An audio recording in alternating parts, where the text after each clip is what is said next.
Alam nyo guys, may mga pagkakataon talaga sa buhay na sinusubok tayo.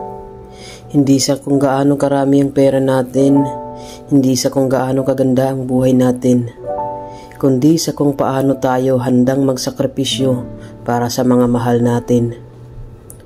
Ako, ito huling pera ko na. Alam kong pagkatapos nito, baka wala na akong may uwi para sa sarili ko. Baka gutom, baka mahirapan ako sa mga susunod na araw. Pero hindi yun ang una kong iniisip. Ang iniisip ko, ang pamangkin ko. Nandun siya ngayon sa Cebu, sa Sisters of Mary.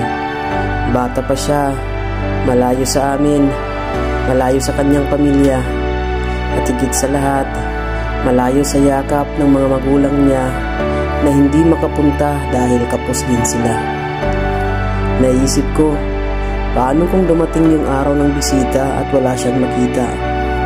Habang yung mga kasama niya masayang niyayakap ng kanilang magulang, tinatawagan ng kanilang pamilya, binibigyan ng mga pasalubong, siya mag-aabang lang sa wala.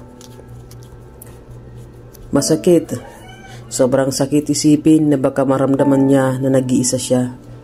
Kaya kahit alam kong huli na itong pera ko, kahit alam kong ako mismo ay kapos, hindi ko hahayaang maranasan niya yun. Ako na lang ang pupunta. Kahit ako lang, sapat na. Habang pinaplano ko ito, ramdam ko yung bigat. Hindi lang ang bigat ng gastos, kundi bigat ng damdamin. Pero higit pa dun, mas gaan ng loob na alam kong gagawin ko ang tama. Yung gaan ng loob na alam kong sa oras na makita niya ako, yung mukha niyang puno ng lungkot ay biglang magliliwanag. Yung mga mata niya kikinang dahil alam niyang hindi siya nakalimutan. Yung yakap niya mahigpit, puno ng pananabik.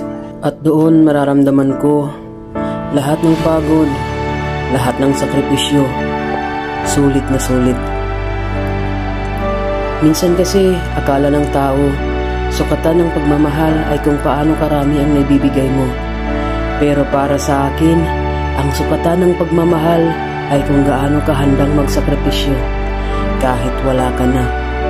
Dahil ang pera, pwedeng kitain, luho, pwedeng ipagliban. Pero ang pagkakataong iparamdam sa isang bata, sa isang pamangkin na hindi siya nag-iisa, hindi na mauulit yun. At ngayon, habang hawak ko ang huling perang ito, hindi ko ito tinitingnan bilang kawalan. Tinitingnan ko ito bilang puhunan. Puhunan para sa alaala. Puhunan para sa pagmamahal. Puhunan para sa kasiyahan ng pamangkin ko. Kasi alam ko, kapag nakita ko siyang nakangiti, kapag narinig ko siyang magsabi ng, "Salamat tita," mas mayaman ako kaysa sa kahit sino pa man.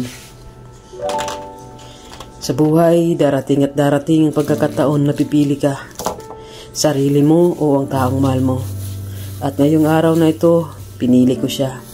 Sapagkat sa puso ko, alam kong iyon ang tama. At balang araw, kapag naalala niya itong araw na ito, sana maramdaman niya, kahit wala kaming yaman, kahit kulang kami sa lahat, hindi siya kulang sa pagmamahal.